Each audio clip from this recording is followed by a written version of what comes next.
Hello, Alex, and welcome to my podcast, Off the Rails, episode 14. I'm very, very glad to have you here. How are you today? I'm well, thank you. Thank you, Claire, and thank you for having me on your podcast. I'm very honored to be here. Oh, delighted. So for anybody listening to this today, we've got a very interesting topic, something different from what I normally do. However, I think something that I resonate with, and speaking to Alex, something that I thought was super, super important to bring to the table and discuss today. So what is it about? It's about HSP. I've done kind of, let's say, a bit of holistic research into it, recognized a lot of things around HSP, but what I'm going to do right now is hand you over to the expert who can tell you all about that. So, Alex, let's start with, what does HSP actually mean? So HSP stands for highly sensitive person. And it's actually pretty well named. It's pretty well named, although a lot of people don't like the idea of being called sensitive because it has this kind of stigma attached to it. But it really does describe what this is about. So highly sensitive people have two specific traits that we can look at, and it's been quite well researched, so you can see the difference. It's a very real thing. So a lot of highly sensitive people think I'm just being ridiculous or difficult or oversensitive or neurotic or what it is, whatever they're being called that. I've been called myself oversensitive or highly strung or any of these names that we get given. And we think that there's something wrong with us. But in fact, we're actually wired differently. So there's two things that we can really measure on an HSP. And that is firstly that our nervous systems are very much more sensitive, much more finely tuned than the average person's. And so what that means is we experience everything externally and internally much more intensely. So external things would be noises, bright lights, other people's energy. And so, for example, a shopping mall or a nightclub are not ideal environments for HSPs because there's too much stimulation. There's too much that's going on around us. On the other side of that, though, of course, we also experience beautiful things more intensely. So when we see a beautiful sunset or hear music or an amazing piece of art, we feel that, literally feel that, and we can experience it far more intensely than your average person who might just go, oh, that's nice. And there we are feeling very moved by it because we have this depth of ability to process things so incredibly deeply. So externally, there's all this input that comes in, and we feel that far more than other people. We also are more affected by what's happening internally. So, for example, pain, we feel pain more intensely than physical pain, more intensely than other people. We have very deep emotions. So where the average person's emotion might be like an up and down wave like this, ours can go up and down and up and down. So something that most people will go, oh, well, that's a bit difficult. We could be going, oh my gosh, it's so hectic. And we really feel that so much more. And then we also have this ability to tune into what's happening in our own bodies. So, for example, you get the sense like you know something's wrong and you might be getting sick. You're just not quite feeling quite right. So we'll pick that up much more quickly than other people who might be feeling fine one day and then the next day they're sick. We can actually feel that coming on, which is quite an interesting thing within our own systems. So we have this sensitive nervous system, which is basically processing everything that comes in through our senses. Then the other part of this highly sensitive thing is that the one part is about the inputs, and the other part is about our depth of processing. So MRI scans show that our brains process things far more than other people. So when we see that beautiful sunset, or we see somebody suffering, or there's a disaster on the other side of the world and other people are going, oh, that's a shame, we're going, oh my gosh, it can really feel very, very personal and process longer than others. So the brain also shows that normal average person, they can process something in the brain and then it's done. And here we are, HSPs, hours later, we can still be processing something that we saw or heard, or a critical comment that someone made. And so we do everything much deeper. And of course, that takes a lot of energy, all this processing and all the stimulation. And so what often happens is that highly sensitive people find themselves being quite overwhelmed by the world. So just everyday life, normal stuff for your average person can be pretty exhausting for a highly sensitive person. And so it's really important to understand, if you are a highly sensitive person, what that means, and then what you can do about it. So that's part of what we're discussing. Super. I think that's amazing. And kind of like, maybe this is me again as a highly sensitive person, but I can totally relate to a lot of things you've just said. And obviously you and I've had a talk before today. So I've been able to kind of register and understand my own personal traits.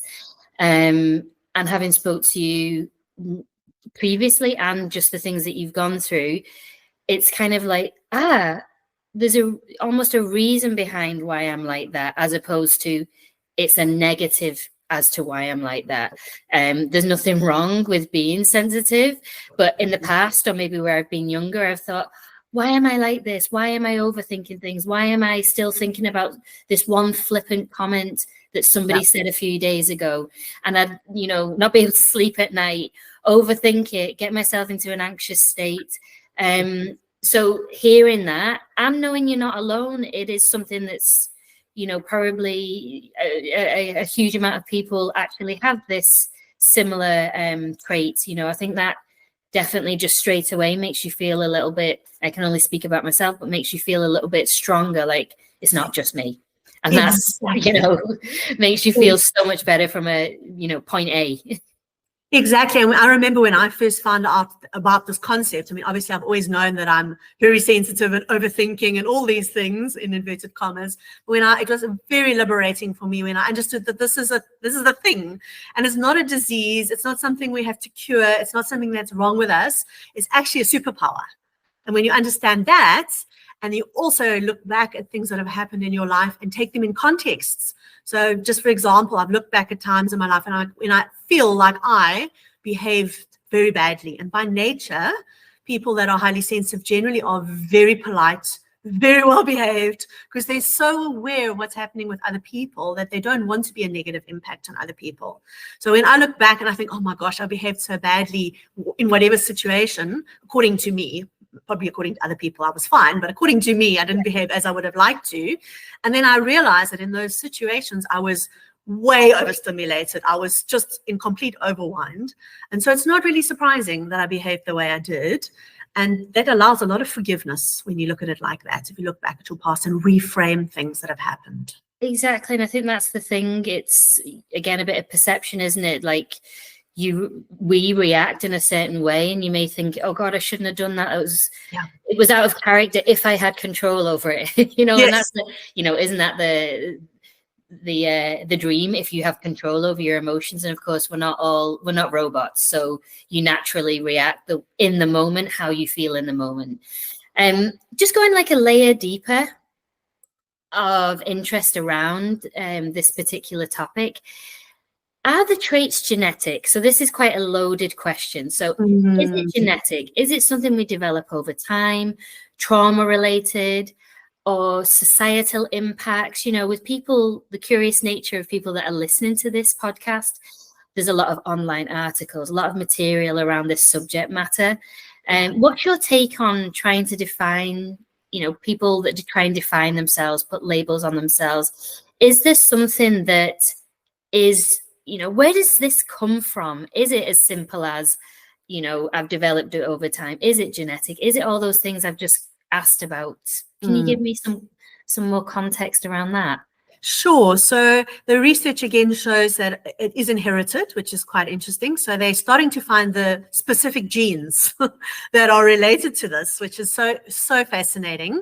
So the inheritance is definitely a big part of it. So if you are highly sensitive, it can really help to look around at your family. If you had a mother or father or grandparent who might also be highly sensitive.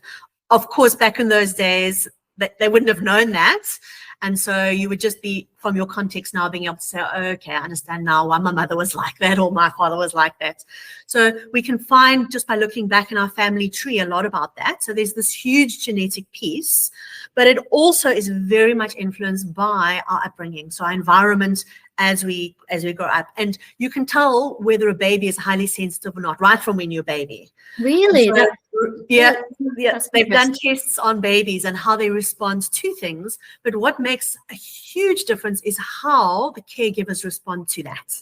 So the environment is to do with the social support that you're given in that. So if, for example, you had parents who recognize that this is a specific trait in you and they acknowledged it and they saw it as something that could be positive and they gently taught you how to manage it. Highly sensitive people who have that kind of upbringing, whether it's your parents or your teachers at school or whoever your caregiver is, when that's recognized and acknowledged and supported, highly sensitive people grow up to be incredibly well adapted, incredibly resilient, and able to deal with life far, far better.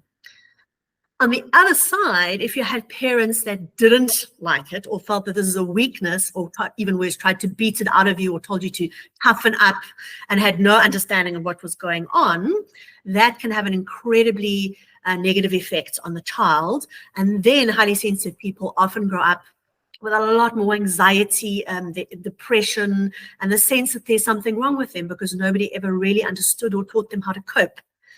So this has such a huge impact how we were brought up, but there is still hope. So if you did have one of those childhoods where your parents didn't understand and really tried to kind of toughen you up, right now there's still a lot that you can do to help yourself by understanding what's happening, learning tools, and as you mentioned earlier, speaking to other highly sensitive people. So in the workshops that I've run so far, and we deal with tools and understanding all that. But one of the biggest things that people have said to me afterwards is it was so amazing to talk to other people who are like this, who have the same experiences, and to realize that I'm not alone. I'm not the only one. There's not something wrong with me. It actually is something, it's a thing that I just need to manage, and actually optimize. So there's so much you can do with it. Exactly. And I think that's really interesting. There's a lot of things that, as you grow up, and of course your childhood and just basically your stepping stone to where you are right now. Everybody has a different experience, how you're brought up, the environment, the culture, everything like that. And one thing that I found interesting when you said, certain parents or caregivers, whatever it may be, the reaction may be just get on with it, just toughen up a little bit. And one thing that I kind of have heard a massive amount growing up was always the gender division between boys and girls. If a boy ever cried, it was, you shouldn't be crying, toughen up, boys don't cry. And you just think, wow, what an actual thing to say to a child. Why can't a boy cry? Why the hell can't a little boy cry? If he's hurt, if he's feeling a certain way, why? Any child, regardless of gender. But, you often, that's something that when you were saying that, it's just one thing that I've heard too many times. Yeah. Yep. And it's a really, really good point that you bring up there, because depending on what statistics you look at, but between 20 and 30% of the population, which is a ridiculously high number, are highly sensitive. Wow. And half of those are boys. So it's not more women or men. It's just as many men as women. And I think that, as you mentioned, boys have a much harder time because girls can kind of get away with crying and it's accepted. But as a boy, many boys literally get beaten into submission. Stop crying. Well, it really can be very difficult. And that what happens then is it doesn't cure it, because it's not something you can cure or even want to cure. But then that goes underground. And then a lot of that gets suppressed. And then this poor boy and woman as well who have this. But it can, you're feeling with all this stuff, but you can't express it. And it can build up and really attack you kind of from behind. So then you get the depression, you get the anxiety, you get all of these things that kind of well up from inside, but they never dealt with because you can't talk about them, especially if you're a boy. Yeah. So it's so, I find it so sad. It's just something that kind of sprung to mind then when you were talking through it, and you hear it far too often. And then just in social, you may be out in a mall or just sat beside somebody at a table and you hear this terrible thing being told to a child, and you just think, oh no, why? Like there's a reason why they're crying, instead of asking why do you feel this way, or can I help you, are you okay, and comforting. There's often this, come on, straighten up, you're a boy. I'm just choosing a boy because that's what's in my mind right now. Of course, I know it happens across the board, but it's just something that was in my mind. And I thought, actually, yeah, I know of those, circumstances like that. And just before we move on, because I really want to know, like you were saying in your workshops, around kind of how to best deal, not cure, not but how to best deal with your traits if you are a highly sensitive person. I also know firsthand, like I said, I am definitely a highly sensitive person. However, I think I've learned some traits along the way of how to cope with things. However, my mom is an incredibly highly sensitive person who would get herself into terrible anxiety, so much so that she has severe panic attacks because she will overthink. She will really get herself into a position where she'll get physically sick. She'll think of something and she'll actually vomit. She'll be in a position where she's like, oh God, I can't control how I am. I can't breathe. It's because of one little thing that's happened throughout. I say it's one little thing to me. And again, this is perception. To me, it's one little thing. So I'm like, Mom, it was just something somebody said. Don't take it to heart. But no, she won't. She'll think and she'll think and she'll think and she'll get herself in then. And she's like, oh, my chest is tight. And then overnight, she'll get herself into a panic. She'll get the vomiting. And this is just a reoccurrence in her life, and it's something that when I leave today, I hope I can go back to my mum and tell her, Mum, try this. Yeah. Because it is something that she definitely, I'm going to use the word, and I hope I'm not wrong, but I think she suffers from. Absolutely. It's having a huge effect on her, and I hope it's never too late to try and introduce a different coping mechanism. So on that, with my mom in mind, I would love to know, you're in a position where you know a hell of a lot around this. You're doing workshops, you're trying to spread a good message, you're trying to support and help people. So on that, I'd love to give me, first of all, my mom and all the listeners, examples of when you may feel overstimulated, emotional. How can you react best in that situation, or how can you manage it? What are some tools that maybe you can put in your back pocket, let's say, and try and best deal with it? Yes, great question. And it really is important to understand that what we're dealing with here is we want to manage it. So we're not trying to cut it off, because if you do suppress it or push it down or try to pretend that you're fine, but you're actually not, you also cut off the amazing qualities that come from it. So while it might be difficult, and I would absolutely resonate with that word suffer. I mean, we do suffer from it. We can suffer from watching someone else suffer. We can suffer from watching the news and seeing a tornado taking out a town on the other side of the world. There's a real, very much suffering. But when we cut off that part of us, which feels so deeply on the negative side, we also suppress our beautiful gifts that come with it.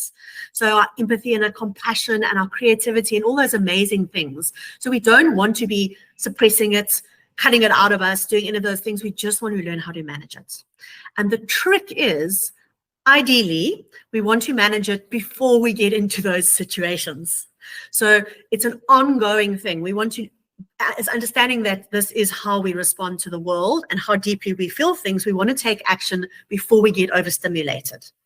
So what that means is a lot of self-care just on an everyday basis.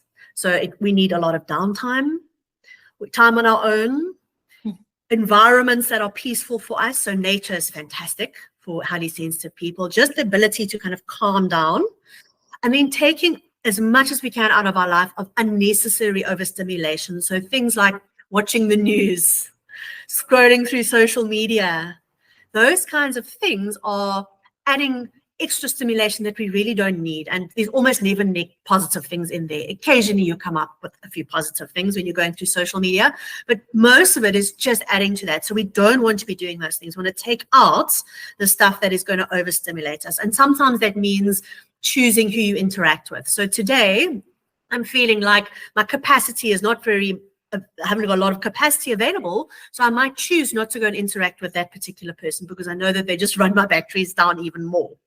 So I think a lot of it is to do with self-care on an ongoing basis every day. And then if we know we're going into a situation that is going to be stressful, and they are, I mean, we can't, life happens, we can't not do life.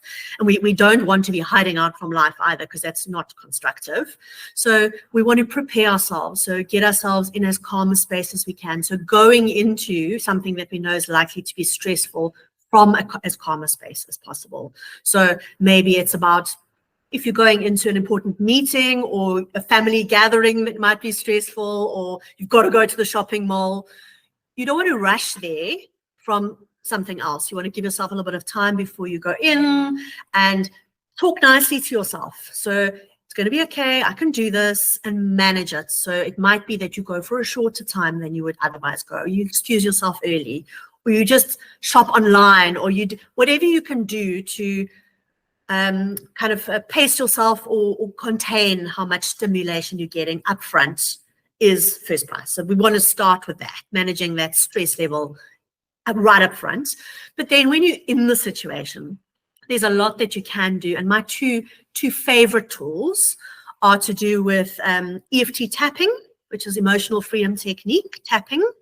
And that is a way of calming down your nervous system. You're down regulating your nervous system. It's not something that you can necessarily do in front of other people, and it's quite complicated. So I'm not going to talk you through that right now, but I do want to mention it because there's a lot of stuff online around that you can look at. Okay. And we can share resources also later if you want around that. The other thing, apart from EFT tapping, that I use daily is breathing. So breathing techniques are incredibly, incredibly powerful, but you need to do proper breathing techniques. Obviously, we're breathing all day, every day. But if we find ourselves in a situation where, and even before we go in, we can do some breathing. But if we're in the situation, breathing is something that you can do that doesn't necessarily look weird to other people. So you can do it quietly in the middle of a family gathering, for example, when you're out at dinner. And so the key with it is it needs to be belly breathing. So a lot of us breathe right at the top of our chests here. We're not using our whole lungs. And you know you're using your whole lungs where if you can put your hands over your stomach, and as you breathe in, your lungs expand like this. And as you breathe in, your hands will actually rise. If you're doing belly breathing, your hands will rise if you have them on your stomach as you're breathing, if you're breathing properly. So we want to breathe as deeply as possible and as slowly as possible. So part one is really deeply. Part two is controlling your in and out breath. So what works really well is to count. So you can count, and there's loads of breathing techniques. I mean, there's so many different techniques, but a very simple one is just to breathe in to the count of 3 and breathe out to the count of 3. And you can count in your own head. And the 3 might be 1, 2, 3 in, and then 1, 2, 3 out. So you can use it in the moment to make a very, very quick difference. So that's my go-to tool. I use it every day, and tapping every day as a kind of preventative measure, and also then in situations where it's particularly difficult.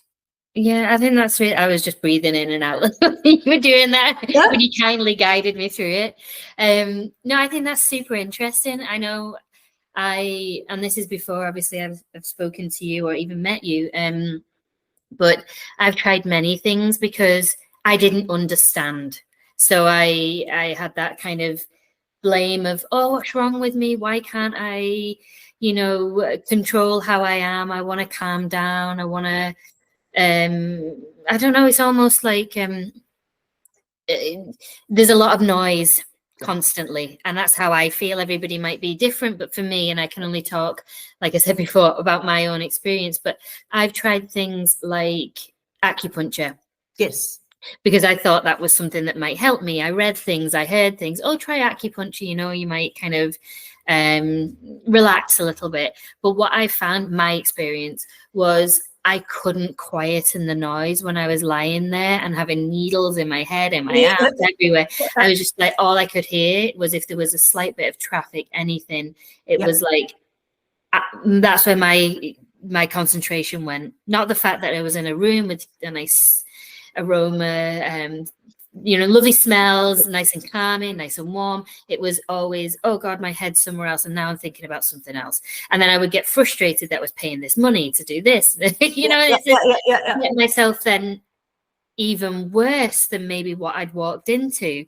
So I think it's maybe, and maybe you would agree, and maybe give me a little bit more context around that as well, is it's finding your thing of how you can relax a little bit more. I do, however, find the breathing exercise much more beneficial for me. For some reason, when I'm counting and breathing, that's my brain capacity full, so it helps me better.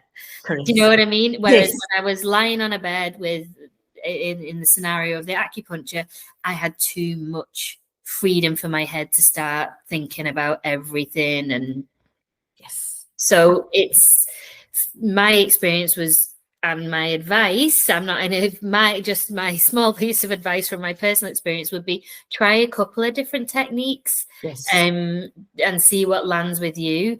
And I'll definitely be, seeing about other things that, we have discussed and will continue to discuss today. But for sure, my two examples there, one just, if anything, made me go even deeper into kind of why am I like this, where the breathing technique has definitely worked for me. I really like that.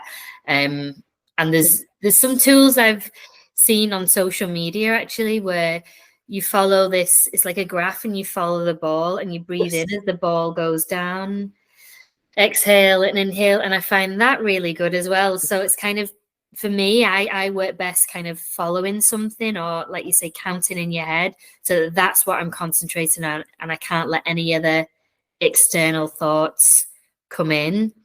Absolutely. One other thing that I loved what you touched on was, social media.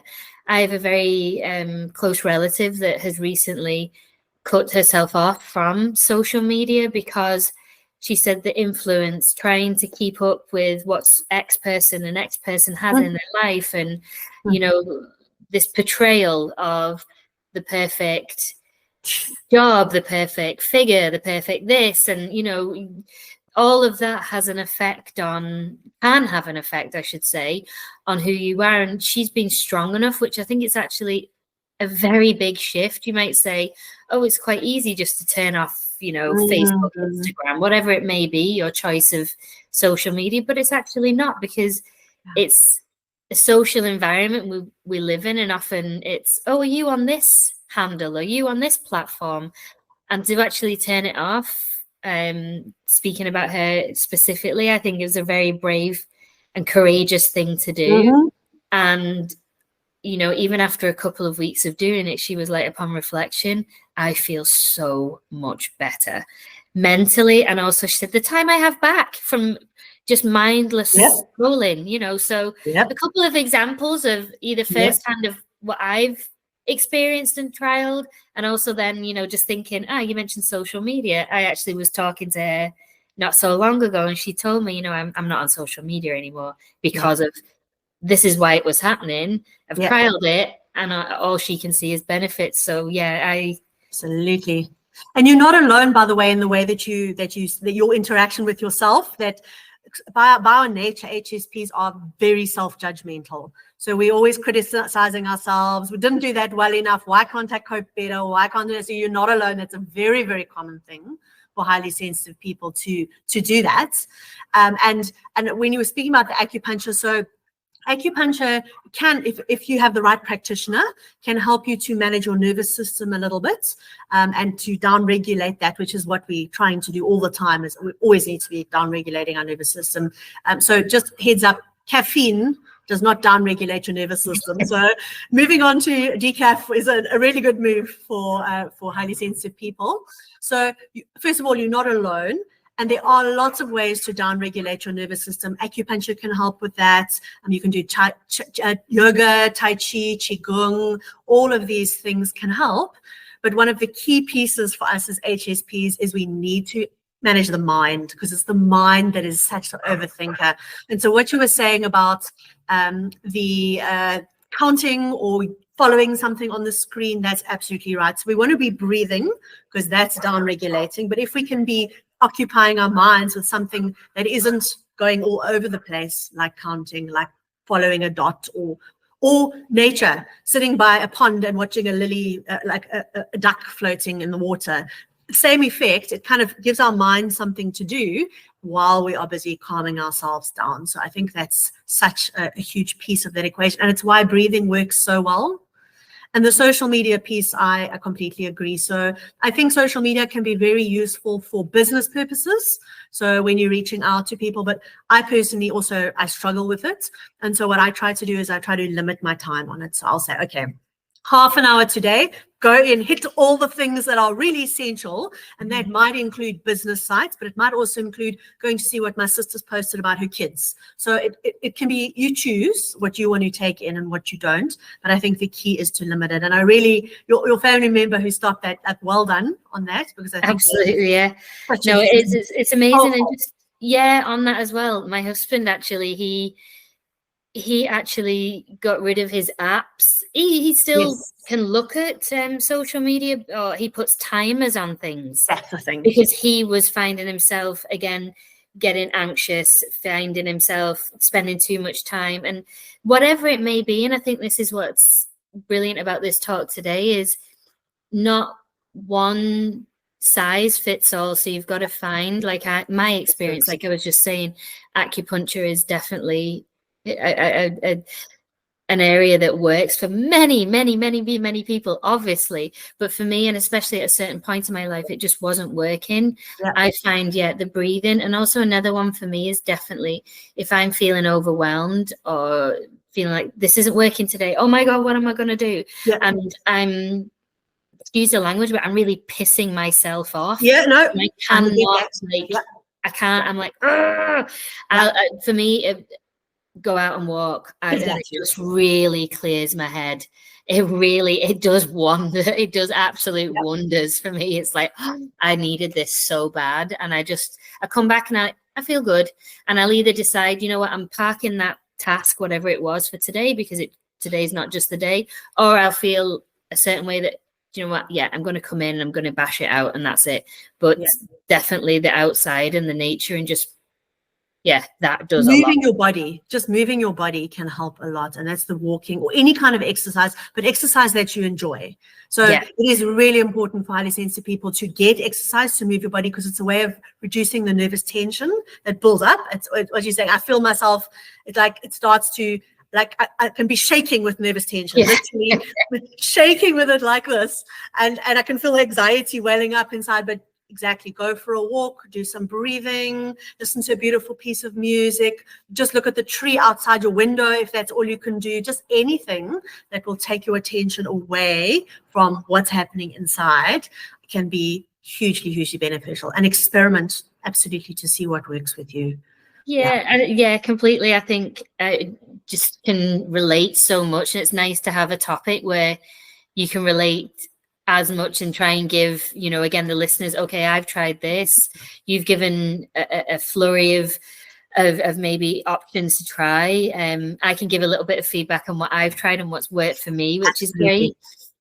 So I just want to touch on a little bit more about highly sensitive people and the positives of it. Because I think that's super important. Naturally the mind goes to the negative side. I think we're wired up as humans to often I don't know why, but we are. But let's try and change a little bit of that today. So what are the true positives of being a highly sensitive person? Because there are just as many, aren't there?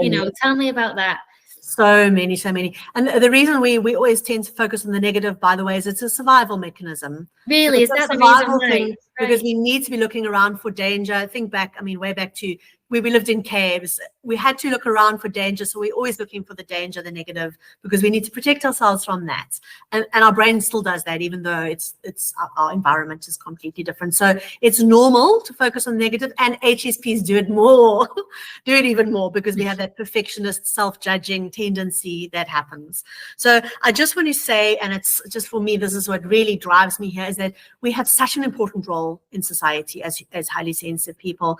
And if you think back to way back to caveman times and all the way to today, in society, we have the warrior types, the ones who are out there with their blazing swords, ready to fight anything. And then we have us, which are the highly sensitive people. And without us, the warriors would have killed each other off. We wouldn't, as a species, a long time ago. So as a highly sensitive people, our skill, our gift is to be highly tuned in to everything that's going on around us. So you can imagine, as a tribe living in an area way back when, we would be the ones that would pick up that there's something wrong with the water, we shouldn't drink it today, or pick up that the animals are moving away and we need to move with them, or pick up that there's some kind of conflict happening within the tribe, and then we're also the mediators. So we are the ones that will go in and try to quietly sort it out before everybody starts killing each other. So as a purely survival role, we have such an important role to play there. And now we are the healers, the peacemakers, the advisors. We are the priests and priestesses. We are the people that come to for comfort and for nurture. We are the ones that care about the environment. We're the ones who care about people who are struggling, disadvantaged people or animals.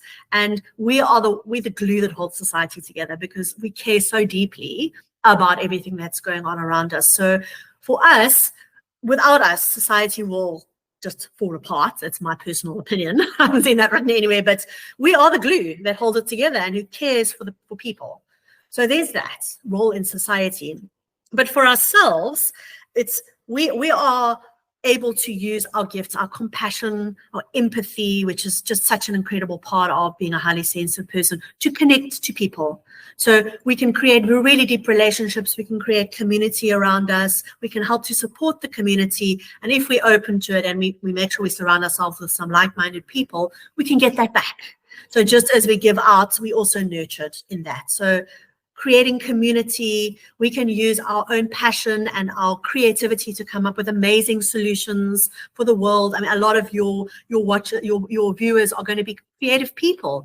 Many creative people by default are highly sensitive people. Yeah. So we want to use that passion, we want to use that creativity to be able to change the world. We have such a role in that. And we also get to experience everything in Technicolor. So as much as we feel the pain of that person over there, or our own pain, or whatever it is, we also get to really experience the power of beauty and human relationships and all these amazing things, the beauty of the world, the joy of being alive. We experience that. As much as we experience the lows, we get to experience the highs as well. So I believe that when you understand what you are, who you are, what this tray is about, and you can really start to see, yeah, there is this downside, but I can learn to manage it, then I can really, really reap the benefits of the upside. So I think that's really my message there. Yeah, and I think that's what's beautiful about it is, you talk about, and I think, as we've gone through this talk today, it's the side that is you're more aware of, which is the negative side, but how beautiful is all of the positive side, and being able to have that impact and use it, being able to kind of spread that, those qualities which are, so unique, so beautiful, so positive. So I think that's incredibly nice to kind of almost, as we're coming to the close of this conversation, have that and kind of, put a mark in the sand of look at all these beautiful things that we are as well. And it's, that's the thing that we should be kind of focusing on, as well as all the other parts of HSP. So that's beautiful. So yeah, anything else that you think we should highlight, or anything else that you think is like key that we should kind of, this is also something else that, we feel would be beneficial for today's talk. Okay, so something I just wanted to mention, another quality that really highly sensitive people excel at is intuition. So we have very highly honed intuition, and part of that is to do with picking up what's going on around us. So we're so good at that. So we pick up on all these cues around what's happening, whether it's social cues, so interacting with people, whether it's for ourselves, how to move forward in our own lives. So our intuition can bring us that internal connection, but I also think that it can connect us to our own spiritual path, whatever that might be. And many highly sensitive people are extremely spiritual because we think deeply about what is the nature of the world. is it all about this? What else is out there? So we think really deeply about these things, and it tends to make us quite spiritual, whether that spirituality is a traditional religion, or whether it's nature, or whether it's Buddha or Muhammad, or whatever your thing is, or divine energy, whatever you want to call it. I think that if we can connect to that and understand that we have a very unique connection to that energy and to our own intuition, it can help us to choose our own path forward, to find our way in many different situations, whether that's a career change, or how to navigate a particular relationship, or whatever circumstances in our lives. So just to really encourage people to use that for themselves, and obviously by your nature you're going to use it to help other people as well, but use it for yourself, because it can really help you to light your way forward.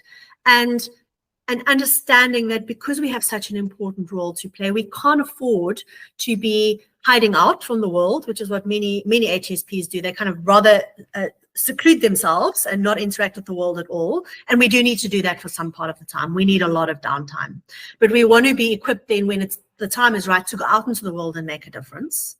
So we don't want to hide out, and we also don't want to burn ourselves out. So one of the mechanisms, many of us, and I think I've been through there, I think you probably have as well, we just push and push ourselves, because we're like, I shouldn't be like this. I must just toughen up and get out there. And then we burn out, and then we can't use our gifts either. So it's like, how do we navigate this? How do we navigate this so we can get enough alone time, take care of ourselves, and then still get out there in the world and make a difference without burning ourselves out? And I think that it's an ongoing conversation, finding ways to do that. But for me, that's the message. Find a way to do that, because otherwise the world loses out on your amazing gifts. And the world needs us desperately right now. So that for me is just so important. Yeah, I think that's really important. I think it's that checking in on yourself and just making sure, like I often do it, I love going out, don't get me wrong, and it brings, it can give me energy to a certain point. I work at home, I work alone, and sometimes I crave like human contact and speaking to somebody and, doing all of that. But if I'm in a big crowd and I'm, whether it's presenting or going to meetups or something, I will come away and I'll be like, the whole, even maybe the whole next day, I'm like, ooh, that took it out of me. I'm tired, I wanted to go. I enjoyed it, but I spoke to a lot of people. It was a lot of information. It was a lot of talking. It was a lot of command in the room and things like this. And I'm like, ooh, I feel like I've, ran a marathon mentally. I'll need the downtime for a day or so afterwards. Or there'll be certain circumstances that I've experienced, like you just mentioned, friends or family might say, oh, come on and come out, we're going out here or wherever, and I'll just be like, couldn't think of anything worse. I will, I'm very social, but there is times where I felt like that, and I'm just like, I would rather just be on my own, just no noise, or watch the TV or read a book and just have my own space. I crave that. I love that. I love my own space and my own time. And that's definitely something that I completely can recognize from what you've said. So I think, again, me speaking to you firsthand like this has definitely helped me recognize a lot of traits, a lot of ways that I am, and made me feel so much better that it's normal. And that's okay, as opposed to, I'm a bit awkward or I'm odd. And those are words that I've said to myself. Awkward, Claire. Are you being odd? Why can't you do this? And it's not. It's just, whether it's my journey in my life or age or whatever it may be, I am getting more and more okay with that, of just saying, you know what, I'm going to sit this one out. No, I don't fancy it tonight. I'm going to stay in, or I'll see you next time, and learning that to be okay with that has definitely supported me and how I feel. So definitely, been brilliant to have this conversation, and definitely for everybody listening. But it's great when I can also take so much from it. This is great. So thank you for that. One final thing that I want and would love the listeners, I'm sure we'll have a lot of positive feedback from this, because it's such an amazing topic, something that will really land with a hell of a lot of people. So we've spoken very briefly about some workshops that you host, and you offer your time around this specific topic. So what are your ambitions, and where is it you envisage this subject matter leading to in helping others and also your career? So tell me a little bit about that, about your personal wants and needs, and how people can contact you if they want to, you know, dive a little bit deeper again. Absolutely, thanks. Yeah, for me, I really want to raise awareness about this, because there's so many highly sensitive people out there who don't know that that's what they are. And until you know that, you do think there's something wrong with you. So for me, I really want to raise awareness about this and to help people understand what it means to be highly sensitive, and then how to cope with that. So what tools you can use. We've spoken about some of them today. There's so many more. So to be able to really get to grips with it, so that we can counter the downsides, and then be able to say, for example, say no when we need to. That saying no is such a powerful thing. Actually, no, I'm not up for that today. Checking in with yourself, that self-care part of you. So to really equip people with these tools. And so I'm offering workshops. I have already run some here in Porto. I am going to be very shortly offering an online one for people who aren't on Porto. So I've really got people interested in other areas of the world. So I'm going to have to choose my time quite carefully. I might run a couple. And so to do that online will be great, because then it just means I can reach more people. So if you are interested in a workshop, by all means, contact me. I'm also offering one-to-one sessions. So if you prefer, many HSPs prefer to work one-to-one rather than in a group. Although there are benefits to being in the group, obviously meeting other HSPs, but some people do prefer to work individually. So if you are interested in that, they'll also be offering that.